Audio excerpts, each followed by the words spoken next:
Hey everyone, and welcome.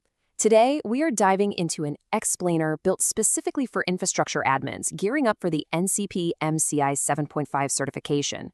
We're laser focusing on Section 8.3, the iSCSI Data Services IP. Look, this specific feature is a notorious trip-up for candidates. The configuration rules are incredibly strict, and honestly, getting it wrong in the real world has massive consequences for your storage availability. So we're going to take our time, move at a steady pace, and make sure you grasp not just the what, but the architectural why behind these rules. Okay, here's our blueprint for this explainer. We'll start with why the DSIP matters, walk through the architecture, check out some concrete, real-world examples, highlight the common exam traps, and finish off with the key facts you absolutely need to memorize. Let's kick things off with Section 1, why the DSIP matters. Now, before we get into the heavy architecture, you've got to know these acronyms like the back of your hand. First is the CVM, the controller VM.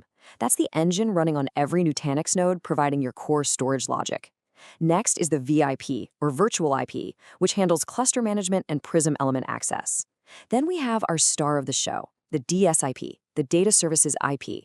And finally, MPIO, multipath I/O. If you've ever managed traditional SAN environments, you know that manually dealing with MPIO across hundreds of host servers is frankly a total administrative nightmare. Keep that headache in mind because it perfectly sets up why the DSIP is such a game changer. So what is the DSIP in plain English?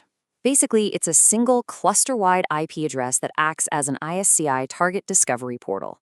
It's the initial connection point for all your external clients. Think of it as a highly available front door to your storage. The crucial takeaway here is that it completely replaces the need for a client to connect to every single node directly. Without it, you'd be stuck manually configuring client sessions to hit all the individual CVMs in your cluster. The DSIP takes all that complexity and manages it seamlessly behind the scenes. Right, let's jump to Section 2, Architecture and Walkthrough.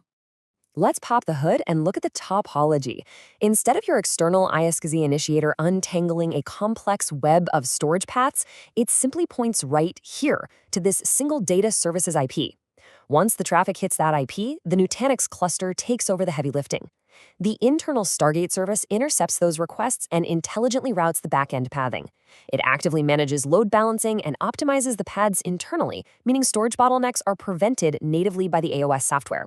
You don't have to rely on complex client-side multipathing just to get decent performance. The cluster completely abstracts all of that away from the client OS. Now pay very close attention to this next point because it's huge for the exam. The DSIP is not a distributed address that's magically shared across all your nodes at once. No, it is actively owned and hosted by exactly one controller VM in the cluster at any given moment. I'm going to say that again. Exactly one CVM. Sure, every node in a Nutanix cluster supports Nutanix volumes and serves data, but only the specific CVM currently acting as the elected leader actually holds that IP address. And here is a hard and fast architectural rule you absolutely must memorize. The data services IP has to strictly reside in the exact same subnet as the CVM Eth0 network interfaces. The exam loves testing your deeper understanding, so let's talk about the why here. This IP needs to seamlessly route back-end storage requests and handle automatic failovers between the CVMs. So what happens if you try to get clever and put the DSIP on a completely different management or storage subnet? Well, best case, you get routing black holes. Worst case, internal routing completely breaks down, CVM failovers silently fail, and suddenly you're dropping storage connections left and right. Keep that strict Eth0 subnet requirement locked in your brain. Moving right along to Section 3, Concrete Real-World Examples. Let's step out of the textbook and visualize this. Picture this. It's a Friday afternoon, and you get an emergency request to scale up compute and storage for an unexpected workload spike. Step 1, your client is already connected to that single DSIP. Step 2, the cluster is already automatically balancing the heavy storage I/O across the available nodes. Now, Step 3 is where the magic happens. You rack 3 brand new Nutanix nodes. Because your clients only know that single data services IP, you can add those new nodes completely non-disruptively. You literally don't have to touch a single client's multipath I/O config. No new discovery scripts. The cluster just starts using the new resources on the fly, and you get to go home early. For scenario 2, consider what happens if your leader CVM goes down. Maybe a sudden hardware failure or just a routine rolling upgrade. Step 1, the CVM currently holding the DSIP goes offline. Step 2, because the system is highly available by design, the DSIP automatically and instantly moves over to a surviving CVM. And step 3, storage access just continues seamlessly. From the application side, there's a minimal delay. We're talking 10 seconds or less. That specific timing, 10 seconds or less, is a really important detail for disaster recovery planning. The main takeaway, you don't have to lift a finger to restore storage access. Okay, on to everyone's favorite part, Section 4, Common Exam Traps. Here is a trap so many people fall into. Do not confuse the DSIP with the general cluster VIP. You've got to memorize this rule. The data services IP address absolutely cannot be the same as the cluster virtual IP address. No exceptions. They serve entirely different architectural functions. The VIP is for your cluster management, Prism Web Access, and remote replication. The DSIP is 100% dedicated to target discovery and data services. If you see an exam question asking to consolidate these into a single IP to save addresses, recognize it immediately as a trap. Here's another massive pitfall, trying to change the DSIP later on. Nutanix is super clear on this. You set the DSIP once, and you leave it alone.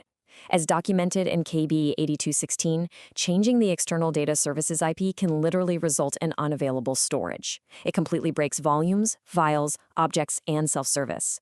In a live production environment, changing this IP without massive prep is what we affectionately call a resume-generating event. If you have to change it, it means manually logging out clients everywhere, deleting the old IP, and forcing a full rediscovery. So, if a question asks for the easiest way to change a DSIP, they are testing your knowledge of this disruption. You said it once? All right, we are in the home stretch, Section 5, Key Facts to Memorize.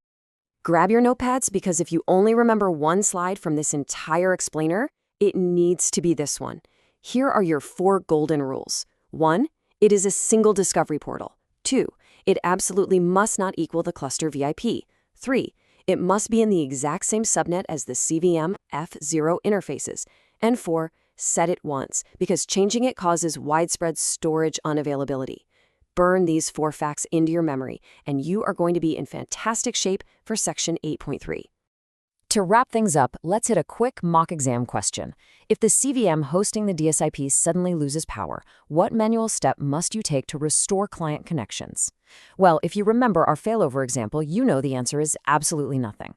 0 manual steps. The failover is entirely automatic, and the IP instantly moves to a surviving CVM to keep those I/O operations flowing. But I want to leave you with this thought as you keep studying.